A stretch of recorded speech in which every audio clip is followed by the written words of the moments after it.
Hello, and welcome to the Pittsburgh City Council's Post Agenda for Wednesday, February 26, 2020. My name is Louise Chris, and with us today is Sarah Pelk, our sign language interpreter. At the request of Council Member Corey O'Connor, today's Post Agenda discussion is relative to paid sick leave. Thank you, and have a wonderful day.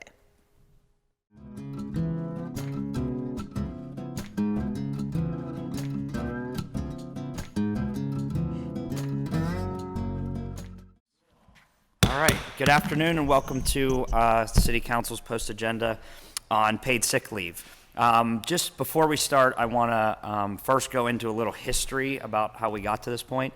So about 5 years ago, City Council passed this ordinance. It went to the PA Supreme Court where we were successful just last summer. The mayor's office then took the lead, I want to say about 6 months ago, in writing guidelines that we're going to roll out a little bit more detail and try to get as many questions as we all have gotten over the past couple months out to everybody. Just so everybody also knows, by passing this and City Council taking the lead with the help of the mayor and a lot of other elected officials, we have probably given about 40,000 residents in the city of Pittsburgh benefits that they did not have before, which I think is great. It also shows that when cities like ours step up and we challenge the status quo, we can accomplish a lot. I know there are other bills that some of my colleagues and I have pushed forward, and if we're successful here, why can't we be successful on other issues? So I think that was really a historic bill that we passed was it 5 years ago now, and I think it's a credit to everybody in this hall as well as the mayor's office for taking the lead and standing up and fighting for workers' rights. And we had a great coalition. I know a number of them are here as well watching. I know SEIU was one. There were a number of other organizations that helped us get through this. And just a couple other notes before we get started is, this is a win, not just for those workers, but economic justice across the city of Pittsburgh and workers' rights. And I was just proud to be a little part of it. And I want to thank my colleagues who were here at the time that voted for it as well. I am joined by Councilwoman Gross, Councilwoman Strasburger, and Councilman Bobby Wilson. I'm going to pass it off to the mayor's office to go through a brief presentation. And then we obviously have questions with a lot of details so that we can get this information out. I also want to make it clear that if you are a business that already follows these guidelines or exceeds these guidelines, there's no need to worry. Starting March 15th, we have a whole year to where we're going to figure this process out. There will be no citations for a year. This is basically a 1-year trial period so that we can get everybody into compliance. So I will pass it off to Majestic first, Sullivan first. Okay. I want to say thank you, Councilman, for this opportunity to talk about this important ordinance and the ability to kind of give an overview of where we are and some understandings of the process and how things will go starting March 15th. So first we can go to the website. And the website really serves as the best place to get information around the Paid Sick Days Act. One thing I will note here is that as of today, we were able to get at least the first page translated into a number of languages. So when people are actually able to come onto the site, about 10 languages and maybe a little more, they can actually learn a little more. And as part of this process, we will be looking at translation services to other documents that will be important as we go forward. So what I'll do is give a brief overview. You'll see a lot here, and then we can go forward. First, we can go to the ordinance and the guidelines. So first, this is just for everyone to be able to see the ordinance. It's been posted for a while, so a lot of folks have seen the ordinance, but just wanted to take everyone who may be watching through this process of looking at where it's at, what it says, and everything. And I want to state for the record that I'm not a lawyer, nor am I looking to play a lawyer for this context, but I do understand that the role of the Mayor's Office of Equity in this context is as an administrative process. So we are the administrative arm of really looking at this ordinance and looking at compliance or lack thereof. So right here you see the legislation in the text where everyone can read it and be able to see it for themselves. We can come out of that. Next, we have the guidelines. And again, this is something that can be downloaded so that folks can come to see it. So one thing you'll note here is that it was posted on December 16th. It was revised February 15th, and we go into effect on March 15th. And I will say that we will have other revisions. The revisions will be iterative as this goes on. As the councilman noted, we're really looking at a process and a time to really get this right, to really understand what compliance looks like and really answer as many of the questions as possible that can come up. I'm sure as council has received a lot of questions, we received a lot of questions, and in the context of normally, when someone calls and says, hey, tell me what you think about this. Well, again, as an administrative arm, I'm not necessarily I'm not able to give technical advice. It's more of here is kind of sending people back to the guidelines and general provisions, and soon as we'll see the frequently asked questions. But this is a place where people would need to refer, because the guidelines will change as the process goes on based on things that come up. Next, we're going to the frequently asked questions. And again, you'll see this is the current version. So the goal is to be able to have this as something that is also current, is constantly updated, so that people can be able to say, and these are some of the broadest questions, but the law department has been really great in trying to be as thoughtful as possible about looking at the questions that are asked and being able to try to answer as many of them as possible without being overwhelming in pages within a PDF. So what you'll see here is some of the kind of more consistent questions that have been asked.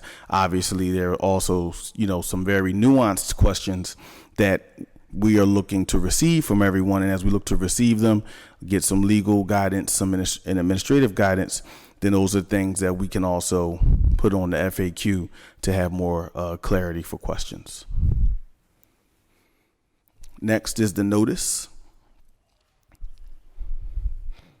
So this is the notice download that this will be used by employers. And again, we have already started the process of working on understanding that there are folks that speak various primary languages at their employer. And we want to make sure that they can also understand what is being shared here. And this is just generally the act, so everyone can have access to it. We do know that employees may require of a translation services, and we'll look to make sure that employers have access to those services so they can translate for any employee that needs to be able to understand what is being stated. Then next we have the ability to file a complaint. And this is the current complaint form, which again, I will state will be iterative because we want to be able to have it so that we're answering and speaking to the issues that are coming up. So you'll see the contact information, the basic employment information, kind of dates of beginning employment and such. Then looking, answering questions to make sure that and help us determine from an administrative perspective if someone is covered by this Paid Sick Leave Act. And then you'll see the ways in which someone may have said that the particular employer was not compliant.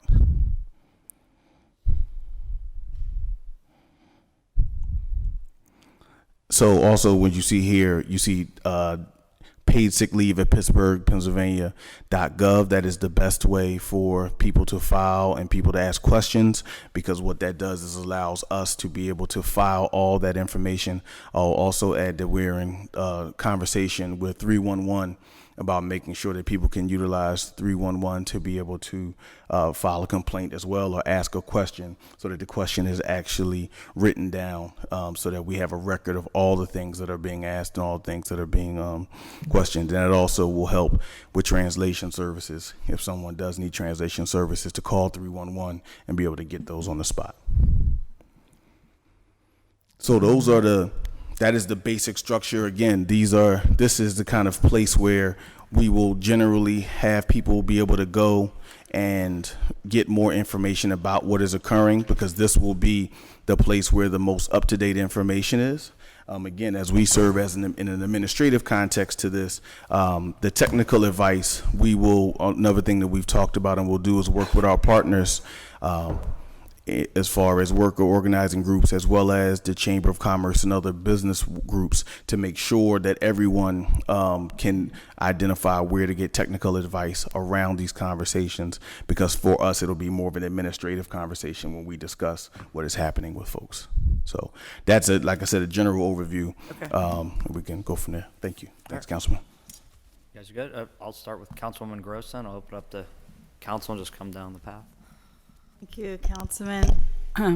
So I'm going to just start at the top with kind of allowing you as the Bureau, the Office of Equity, to kind of give us an understanding of why this is being administrated out of your office. And I was just sitting here trying to remember back that the mayor first had a kind of Bureau of Neighborhood Empowerment that was working on both community and education issues, and that was very focused on underserved neighborhoods. So some neighborhoods and not others. And was your office created as part of that bureau? The Bureau of Neighborhood Empowerment was created when the mayor came in last year, and last May it transitioned into the Office of Equity, which was to look at not only just dealing with underserved neighborhoods, but also underserved populations, or populations that traditionally may not have been engaged as much by government. And so that was when we became the Office of Equity last May. Yes. Okay, so it's now the Office of Equity, and council voted on that and the budgeting for it. Because in this conversation, I think what's most on my mind is where is the capacity? Is it at the right place?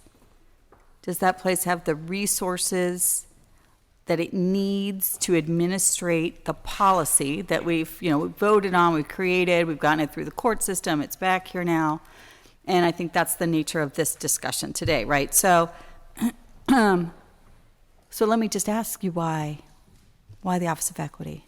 Well, one thing I'll share is I think when you look at what we have with the transition of our Office of Business Diversity, which was previously what we called EORC, it's actually looking at the ability to work with businesses and identify if people are actually paying for the services that we have been told they're providing, right? So if you have NWBEs who are working, and often we find that NWBEs have been said they're being paid, but they're not actually being paid. So what we've done is expand that office and have the capacity to be able to investigate, are people actually receiving their resources and getting the technology to actually do that. So as we've increased our investigative capacity to do that this work also it will fall within an investigative capacity, and as well as we have other policy supports and programmatic supports within the office that will be dispatched to work with this as well. So are the de facto EORC? No, the Equal Time Review Commission is the commission itself. The positions previously were looked at as EORC, where they have been shifted to the Office of Business Diversity. But in specifically to this, it is the ability to have the capacity to have not only a full-time employee, but also other policy and programmatic support. In the so give us a picture of the investigative capacity that has existed, before March 15th. So in a sense of right now, we have 4 people within the Office of Equity working on this from a programmatic and policy perspective, working with the law office. So do you have 4 investigators in your office? No, we have 4 people working on the process, because you have. I'm sorry. You have a policy. No, that's what my question was.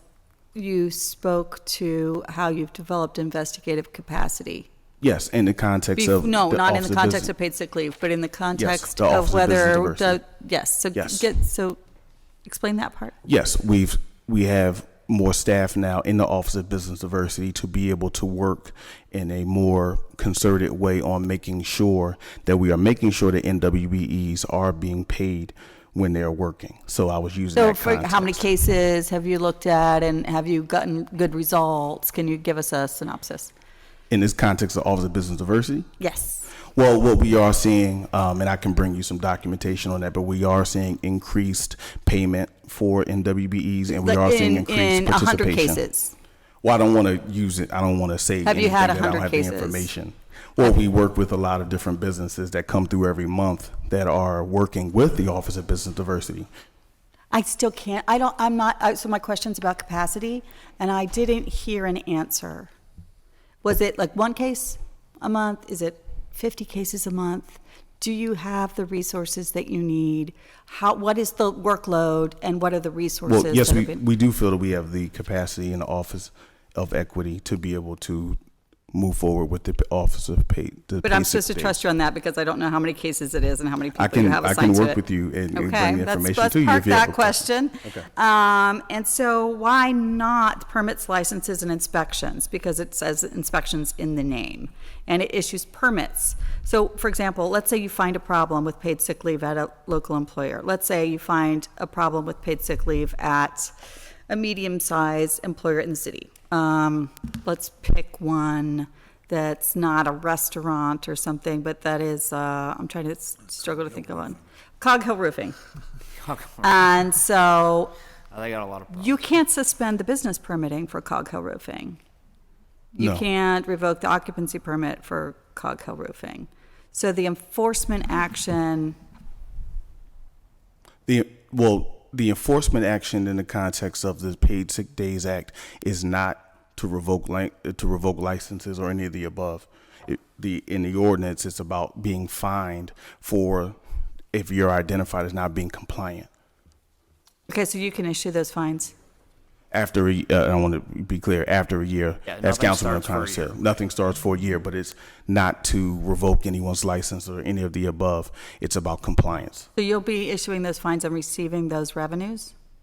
No, so in regard to that, within this year, we will be rolling out the process of exactly how that will be done. But so nobody knows until next year No, Where- within this year, we will be who would rolling be out collecting exactly. the fine. No, Few within fines, this year, we will be rolling out exactly how that will be but we don't know it today. done. So if you give Cog Hill Roofing a fine on March 15th. Well, we cannot give Cog-Hill Roofing a fine until March 15, Okay, very 2021. good, thank you. Right, so this year, we will still be just figuring out these policies. We will be working to make sure that everyone is in compliance and that everyone, both workers and employers, understand the Sick Days Act. So it's so that basically we- outreach. Outreach, engagement, that will be this year.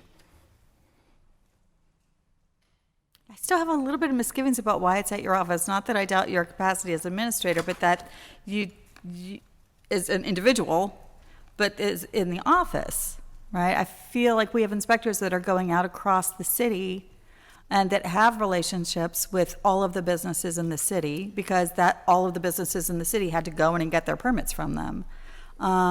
That is not in your office. So I'm not going to take up any more time, but I might circle back if that's okay with the chair. No problem. Yeah, we'll Okay, just thank go you. down, then come back. We're just joined by Cog Hill Roofing. I mean, Councilman Cog Hill. Yeah, you're getting good PR. I'll just blast that. I'll go Councilwoman Strasburger, and then we'll go. He might fall into the next bucket. 45. Thank you.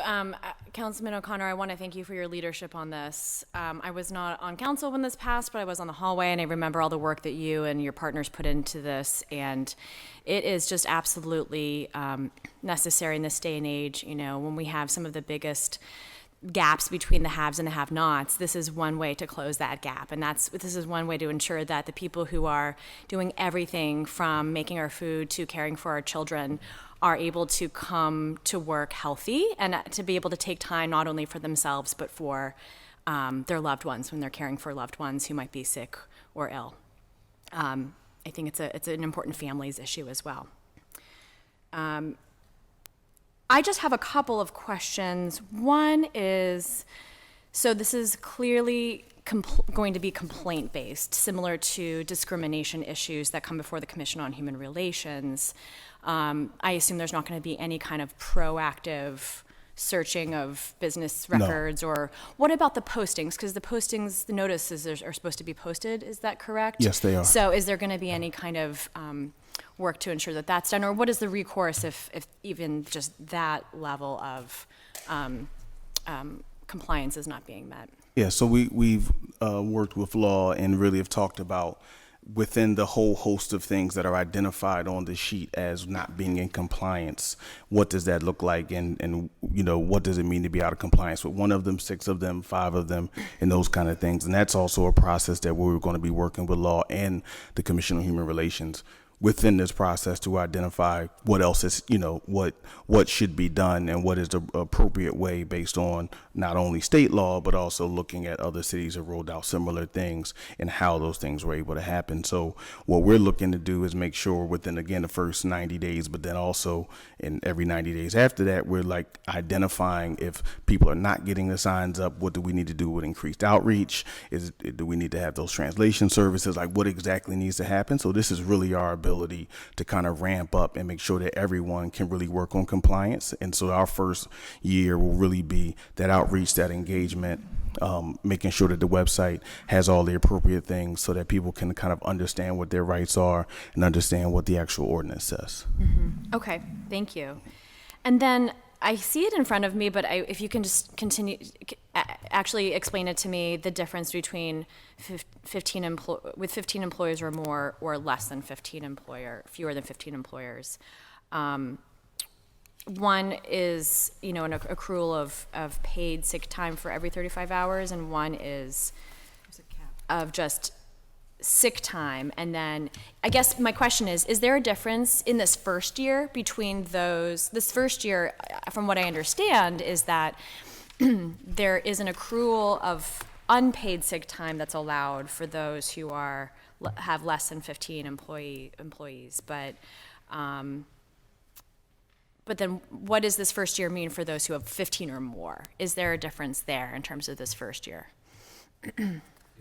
So specifically, there's a cap for businesses that have less than 15 employees. They cap at 24 hours, where the cap for more than 15 is 40 hours. That is the main differences right now that a lot of department was able to come up with and work with, specific to the guidelines. Okay. And so in this first year, regardless of the size of your business and the number of employees you have, they can start to accrue time, but they will not have to provide time off. Is that right? No. So from the effective date until the completion of 1 year after the effective date, employees may accrue unpaid sick time. Mm-hmm. So what does that mean? I am unsure. Oh, okay. I can check the definitions, but I am unsure how that's defined by law as unpaid sick time, which we can make sure they give back to answer that question directly. I'm so sorry. I'm not trying to That's okay. It's not trying to be a gotcha. I'm just trying to understand for purposes of making sure we have the. In any of these questions, again, Yeah. we will go back to work with law and CHR to make sure that we can answer those questions, and it can go on the website for clarification. Okay, but the main thing is this year, it's about outreach. It's about conciliatory efforts. Yeah, making sure that Engagement, we're yeah. engaging the right businesses. The goal and is, as Oliver said, the goal is conciliation. The goal is how can we get to a point where if we can make sure that employees on the same page, and that we can work to make sure that within a year, all this stuff kind of makes sense. Everyone's in compliance. Everyone knows what compliance looks like, and everyone has enough information and technical assistance in various forms to be able to do that. I just wanted to make sure that we weren't people didn't have to make changes to their payroll or administration today. Even if when it said unpaid sick time can accrue this year, I wanted to make sure that didn't have to start immediately. Along with the outreach, will there be I imagine if you're a business owner, you know how to keep the books, but maybe there's some training that has to go into, you're a very small business owner. There's some training that has to go into that. Will there be technical trainings and technical kind of? Yeah. So we expertise? It's still in development. How by the guidelines, it is not specified to how an employer can and how keep their time and keep their records. We don't want to be telling them how to manage their books. We do have ideas and thoughts about just being a resource, as well as a resource to the community and to the business owners for options in different cities, how they may do it. So we have outreach efforts regarding both the employers and the employees. Please, yeah. So that's an important thing to note, that in order to kind of facilitate conciliation, to really think about how can we work with both groups. So that's why our goal is to work with, the chambers, business groups, worker organizing groups, all the folks who have an interest in this, right? Because there are a variety of people in our city who have an interest in this. And so all the people who have an interest in it, we want to be able to make sure that there's clarity and that we can, folks can ask the questions they need to ask. They can get answers. We can provide either the resources via the website or identify for folks where the resources are.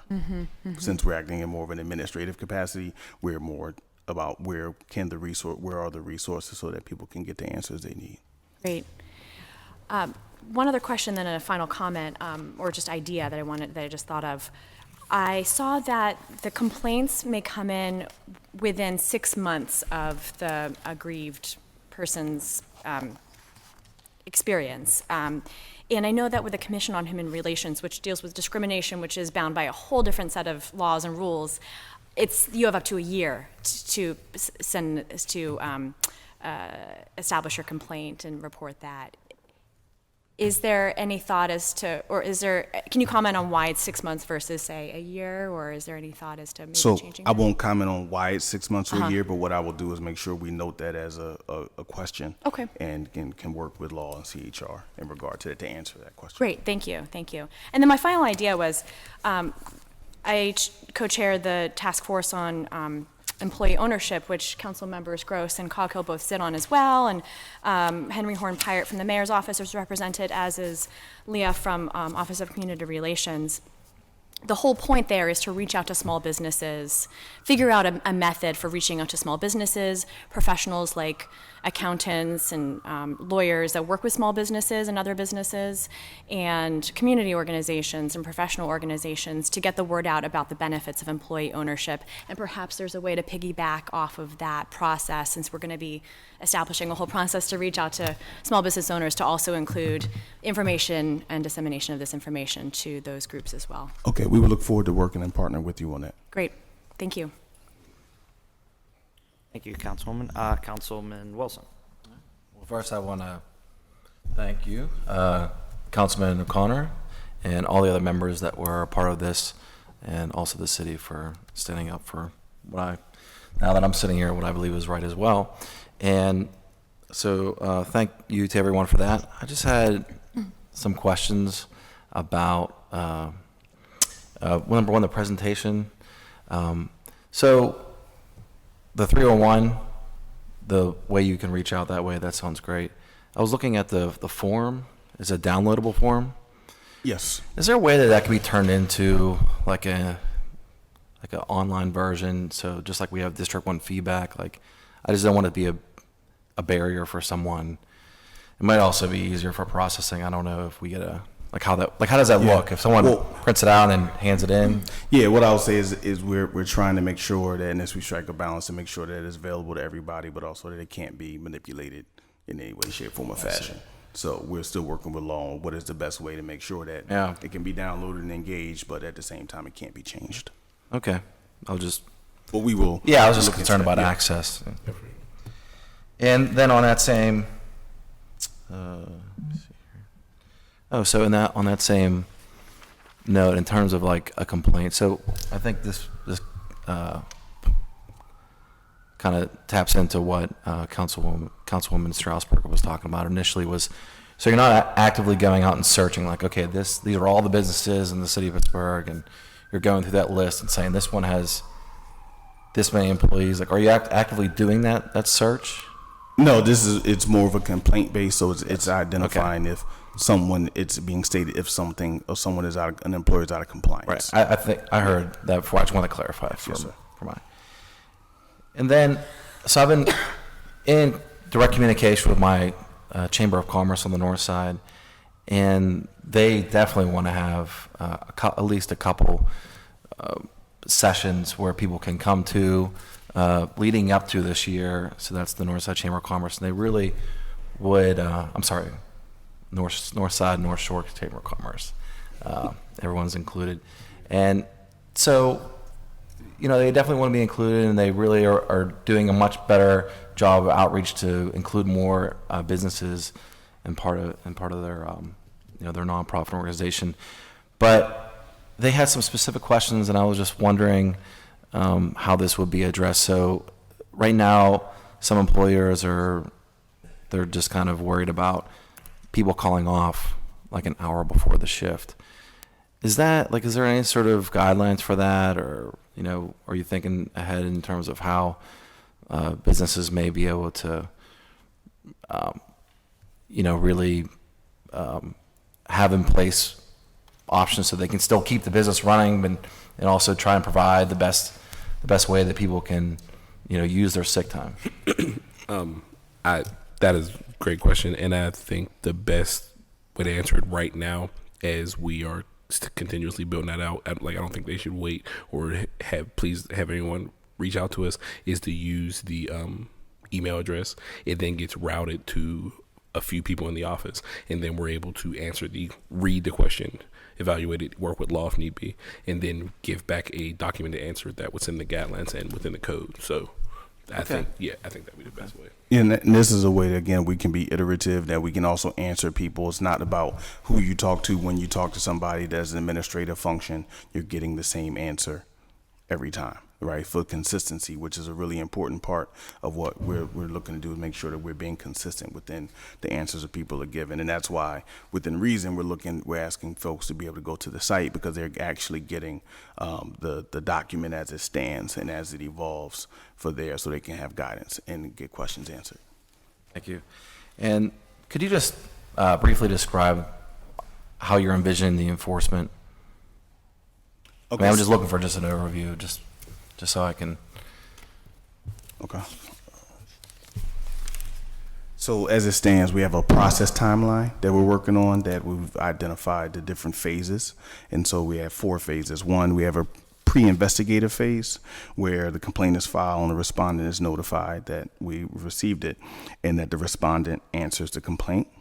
We have an investigative phase, where there's a contact employer, gathering supporting documentation, conducting interviews, and conducting an audit to calculate time worked, sick time accrued, and sick time used, if that is applicable.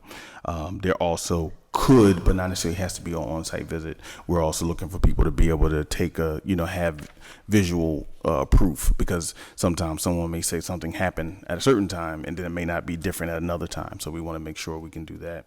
A determination phase around case summary and looking at determination of outcomes, and it's either founded, unfounded, or cannot be determined. And then finally, consultation phase. And throughout this, conciliation is really the broader goal. So really the goal is, how can we, in this year process, find a way that we can get folks to the table to be able to work this stuff through and work it out, because there are kinks and there are a lot of nuances to these things. So in order to have consistency, we're trying to make sure that conciliation is the goal throughout this process. And then there's a consultation phase, where we present findings and then present options to both parties of sequential steps based on their legal rights. So is there going to be, at the end of this, would there be a fine to the small business? Like a actual Again, value? it would really be based upon whatever is found. Okay. And then if So there could be if like different conciliation- tiers as you work it Yeah, out? and if conciliation is also doable, and so that is the goal. Okay. All right, thank you. Good. Councilman Coghill? Yes, I also want to congratulate Councilman O'Connor on your fine work here. It seems to have pretty broad support, except from the small business owners. I'm teasing when I say that. But my question, I guess, is, so if if somebody were to continue to operate their small business, unless somebody reports, then there's no report we're asking small business owners to give us. No. Okay, so unless somebody says, hey, this is in violation, you didn't give me my correct number of sick days, then there is no investigation. There are no records that the small business has to. No, it's complaint based. Right.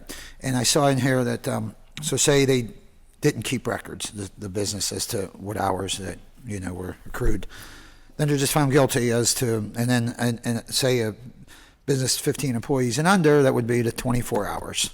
And no fine, they just are found guilty or breaking the what we're asking of them, and they're to pay for those 2 sick days, right? So from what we have looked at and what we've discussed in the notice right now, yes. But if there was any other shifts or anything that may be different or changed, we would make sure that that was appropriately noted. Right. So the fine would be to pay for the sick days, no? Or would there be, so say if the small business owner said, "No, I'm not complying by this, I don't need to do this," then we're talking fine. But ultimately, if somebody complains and it comes in front of you all, it's just you pay for the sick days, whether it's 15 employees or more. What's that? That's 48 hours, is that right? To echo Chief Lane, so if something is founded where they were seen not compliant for whatever reason, the end goal is always conciliation. So we don't want to fine. We don't want to have to. We don't want to have to do any due process that we don't have to do. The end goal is making sure we're taking care of the worker as well as the business owner. So if there was 24 hours that was owed to them, we just look to go to conciliation. There is documentation within the code in Gatlands that speaks to a direct fine amount, but I do not know it off the top of my head. But the documents are available to you in law, and we can provide those to you all. So before any fines are imposed, it's basically, hey, your employees saying they have 2 sick days, pay them for the 2 sick days, and it's done. And then there is no fine, right? Okay, good enough. Subcontractors does not apply to. That it applies to any business that does operations within the city of Pittsburgh limits for is specified in code. So, although if your roofing company subcontract out another business that had 15 employees, that subcontracted business, if it falls within the guidelines, it is subject to the guidelines of the code. So the reason why I ask, I do have subcontractors. Some of them are one-man shows, so, and I was surprised to know that I was responsible for detaching their wages for unrelated, to this as far as it's child support. So that's where I wanted to make sure. Whereas if I have a subcontractor, they're not entitled to, they're their own business, so, right?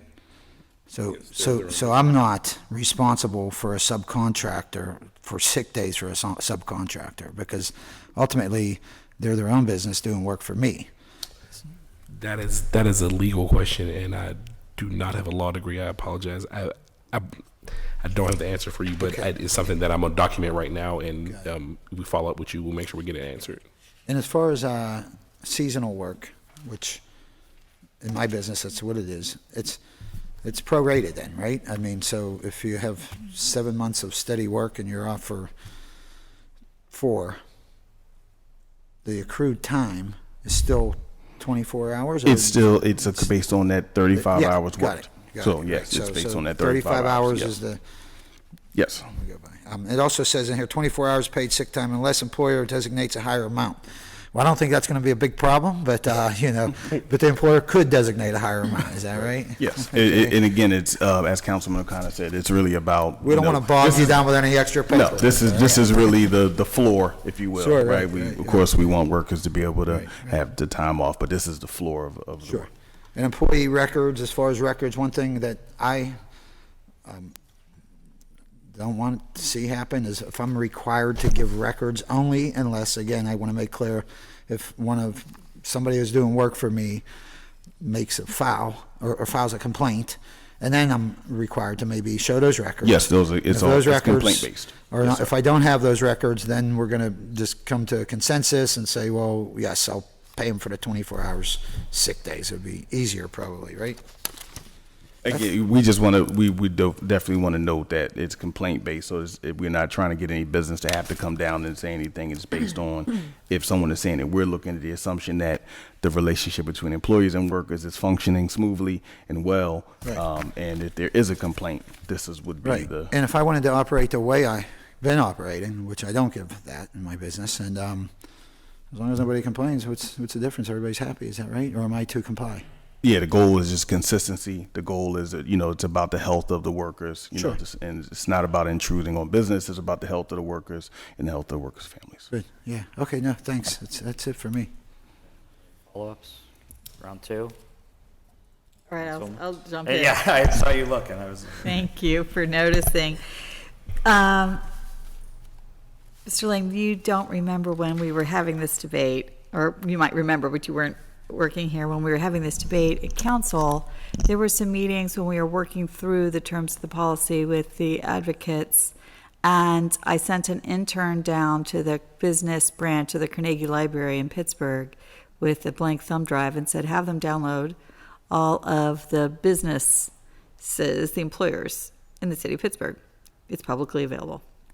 It's not perfect data like anything else, but there are, databases that libraries pay money to in order to have access to those kinds of records.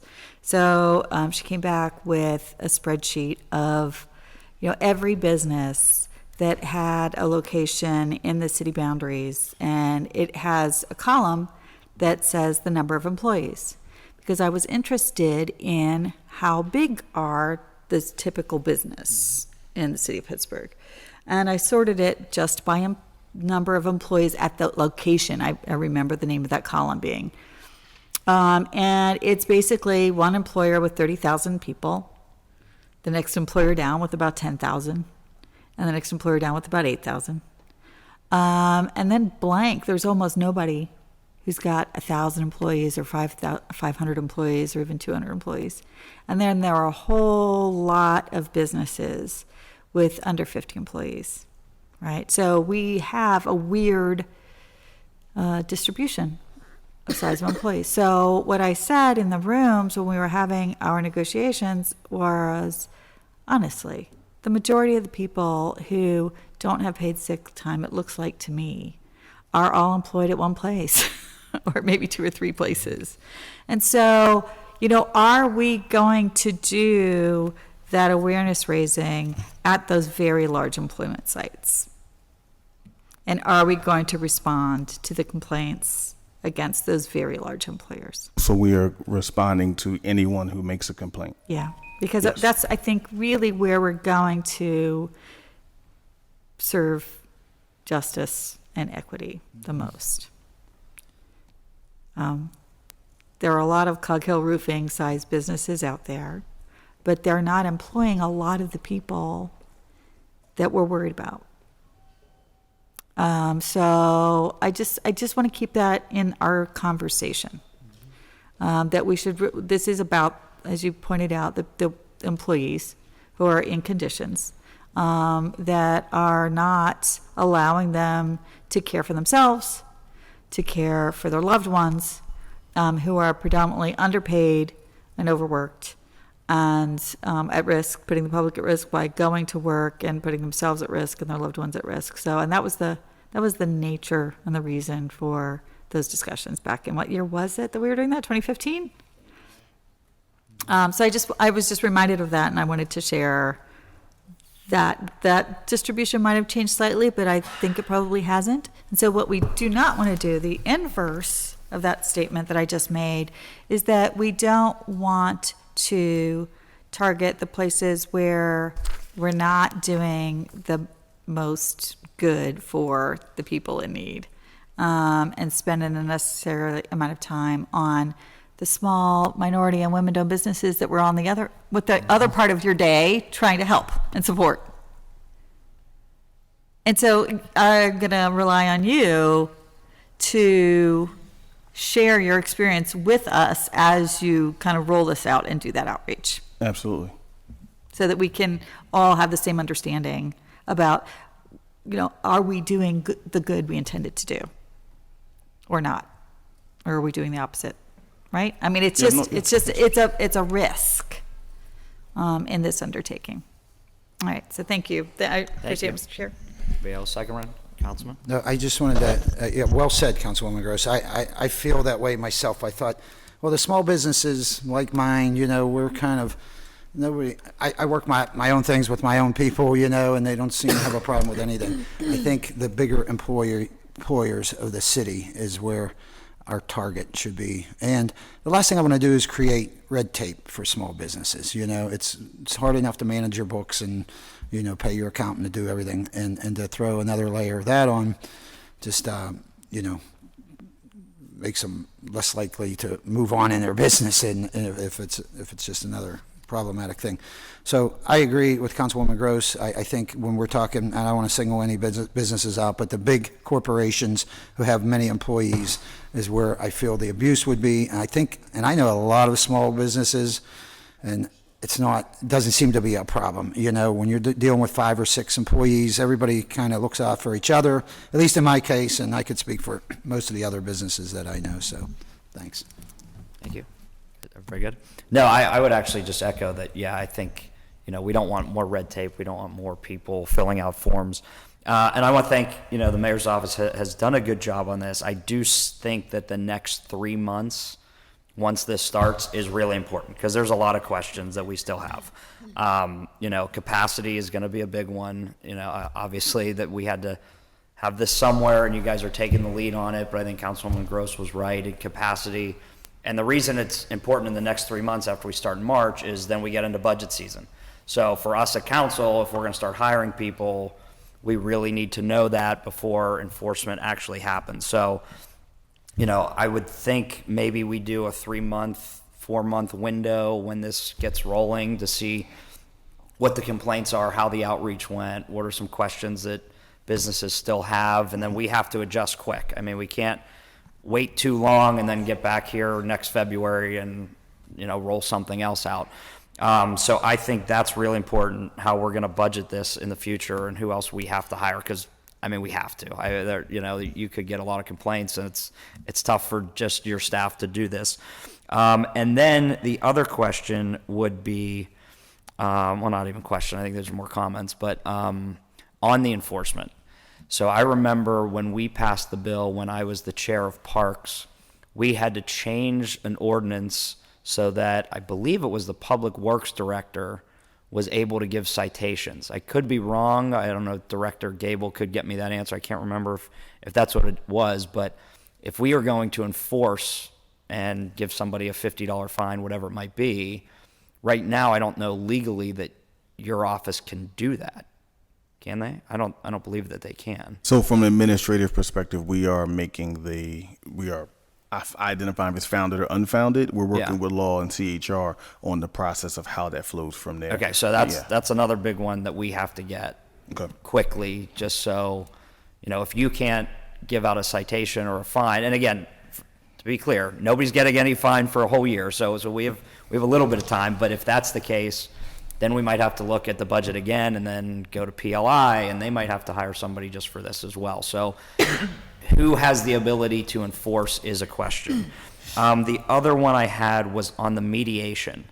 So we talk about a mediator. Are we going to hire a mediator? Or, could you just explain how that process So I think, would work? again, kind of once we get this first 3 months in identifying the levels, the extents, what are the kind of needs, right? Because right now we could think we have a lot of need and not, or we think we have no need and have a lot of need, the unspoken kind of need in regard to this in relationship. For us, it's really iterative to be able to respond really fast to identify what the need is and be able to say, okay, you know what, there may be some other resources that are needed, but that will be something that we will constantly keep, you know, everyone updated as to what is occurring. So for mediation, because it was in there, does the EORC do that already for No, any cases so or anything like that? No. We're really looking at the conciliation. It's really about what are the documents, right? Like if someone is taking a picture of something not being there, or they did not receive their hours when it said something, right? Yeah. Or an employer has something that says we did do this, right?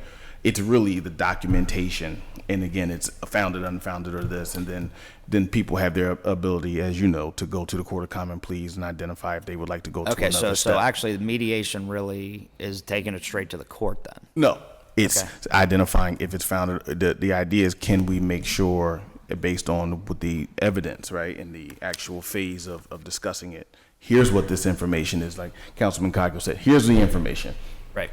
Did I miss something? Did I not miss something? It was something not done. So let's just go through that then. Okay, so you go through the mediation, or somebody provides this information to you all, you sit down with the employer and the employee. So who is that?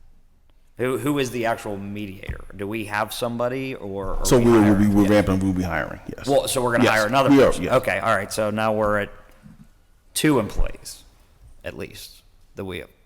No? No, the person So that the is, individual we're hiring yes, in this year's upcoming budget is going to be able to do the mediation and the investigation and go through mediation, we so, have up to so 90 one days, individual yes. is going to do both of those. Yes, but also, Okay. there will be. Well, also obviously, support. the rest of the staff is still there, too. Yes. Okay. All right, so that's how we're going to handle that. And then, I think you mentioned it, but I wasn't sure, the language. Did you say 10 languages? Well, on the actual website, we have 10 just as an introduction to people seeing it, but we also are going to work with translation services to be able to identify for a lot of people who are working in, a variety of employers in our city, if they do have a language issue, to be able to have access. So that could be via 311, and that's why we focus on using 311, because they can get immediate translation services to be able to communicate. Okay. If there is other challenges around translation, that will be conversations. That's why we want to have the working group meetings with employers and workers, and so that we can kind of understand what is the outstanding need, like what's happening at places where, we don't have the language to be able to communicate that beyond the posting. Yeah. And if there is a need for that we can respond to Okay, that. so we'll eventually have it up on the website and Yes. everything to go with different languages, right? Okay. So I guess, obviously this was a lot of work to do in a couple months, but I'm gonna sound like this is a negative, but it's not. So let me just try to figure out this question. So basically, we're not gonna hire anybody to start on the 15th. So we're gonna basically, it's a trial run, so that this full year, we're gonna find out where the gaps are and the holes are and the mistakes that we have within this system. Is that fair? So I don't want to say this is, maybe I'm saying this wrong, but we are not prepared March 15th.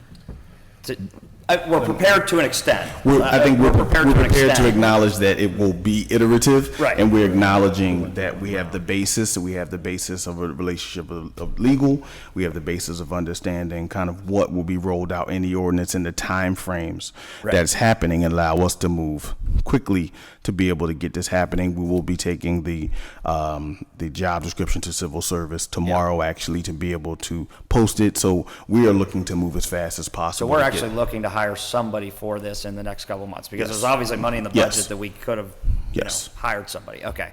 So we are in the process of hiring, but just so everybody Yes. knows, March 15th, that individual, whoever he or she is not ready. I mean, won't be ready. The staff already assigned from a policy and programmatic perspective, but Okay. on March 15th, because we're going through a process of looking at when Right, can we and take this is complaints. more for the general public Yeah. to know, look, March 15th, we're not knocking on your door. Again, we're not outside. We're It's not going all to do it for a whole complaint. year, Yeah. but also, the 40,000 workers that are looking for it need to know that, unfortunately, we can't put it all into effect March 15th.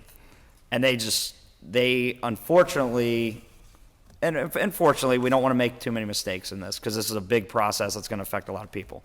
So in the next couple months, we're going to hire whomever that individual is, and then from there, have that individual basically give us a breakdown and report back to council and the general public as we're doing all these outreach programs. Now, when we start doing the outreach, I know you mentioned the chamber and other small businesses, and we all probably have our chambers of commerce. Is there anything we can do ourselves as outreach? Like, do we host a community meeting? Do we post stuff on social media, say, hey, here, please, when you get the forms ready, please fill this out? I would say, as supportive and helpful as Yeah. you can be with identifying folks who, again, have nuanced questions that we want to be able to deal with, but we also acknowledge there are also some legal ramifications around some of this. Again, that's why we're saying, okay, we know we're administrative, Right. but also working with the legal side and the CHR around discrimination side, because you also have some interlocking where you have federal employment law that's already stated, right? So there's already precedent for a host of federal employment law or state employment law that we're not necessarily trying to discuss, but we know can also connect in certain situations. The goal for us is consistency. The goal for us is to be able to provide the information to everybody that's the same information, because we don't want to provide information to one person that gets information different than another person. Gets it messed up. And then someone said they received at one meeting something different than they received at another meeting. So we're trying to proceed in a very thoughtful and cautious way to do that, and that's why we want to make information available via the website and via 311 and those kind of responses. So then we can ensure that everyone is getting the information for consistency, so that at the end of the year, we have a compliance process, right? The goal of this is to have compliance with the entire process. Okay, so I know Council President Smith is here and probably has questions. I guess my last question, unless something else pops in, is did you have a time frame of when you're posting the job? I know you mentioned it. It's already Working on it. completed. It's going to Civil Service Commission tomorrow. Oh, okay, it's going to be, okay. All right, thank you, Council. Oh, sir, One quick yes. question, just because Oh, you don't have, it's, okay. it's based off of what you were saying. So, I guess one idea would be, if there is an employee out there who would like this to be in effect as soon as possible, perhaps one idea is, if they have an inkling that their employer might not want to follow this or might not be prepared to follow this in a year after this goes into effect,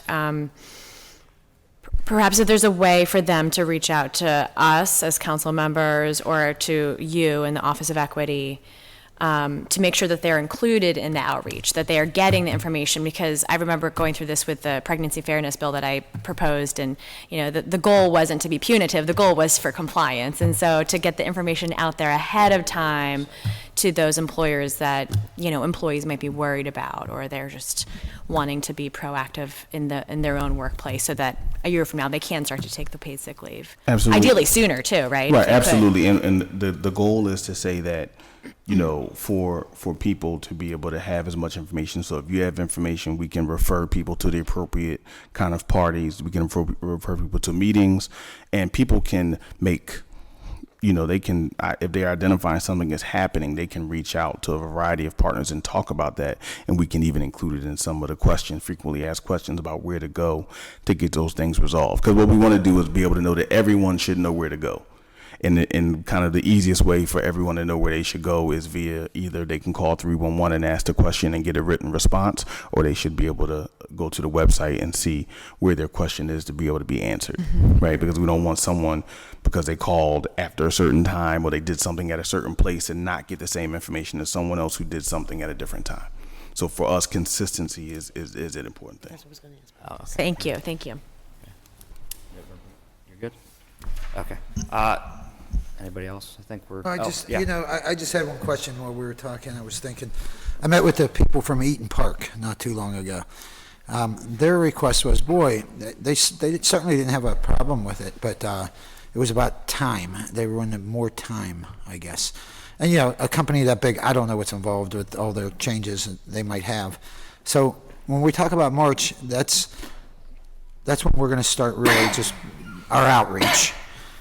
But do they get the time that they want? So what I'm saying, they don't have to be in compliance in March, or do they have to rewrite their, what their, I guess, roles are with their employees, or are they going to have to submit something? A bigger company like that is what I'm asking, or do they have time and just like everybody else until somebody actually calls in and has a complaint or discrepancy with what we're asking? Well, so just for context, all the employees should be able to use their accrued sick time beginning on the 90th calendar day after their employment.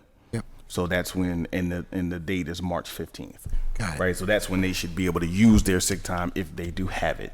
And then at that point, someone can say, I was not given my accrued time for this. So it should be done in that time period between, to get that ready and within those days. Right.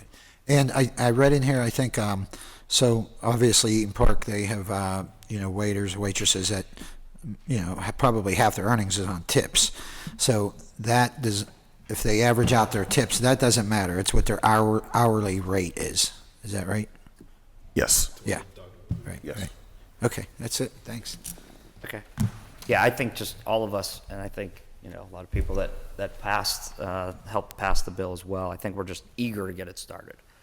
So, we're saying there's no fine, which, again, I understand it's hard to put this in order, but it's also hard because now there are 40,000, 50,000 employees that, want to come to the city of Pittsburgh tomorrow or March 15th and say, look, for the last 90 days, I didn't get this. So I think that's where, I think it's not frustration, but it's like, let's get this rolling. So even for the businesses, they want to get it rolling. So I'm glad we're hiring somebody as quick as we can, but that's kind of the unfortunate part is when we're rolling it out, a business can look at it and say, okay, the city's going to come in and, give us a citation, but they actually can't give us a citation. So I think that's the details that we're eager to get started. I mean, the mayor's office is too, but we're all eager to help all of those employees get what they deserve and what, we all fought for. I'm sure they would love to delay it and delay it and delay it. Oh, the business, I'm sure there are people who want to delay it. That's why it's yeah. like, let's rush No, and- yeah, I agree. and get it rolling as quick as we can so we can help those people out. Anybody have anything else? All good? All right, in that case, I will adjourn the post agenda. Thank you all for being here. Thank you.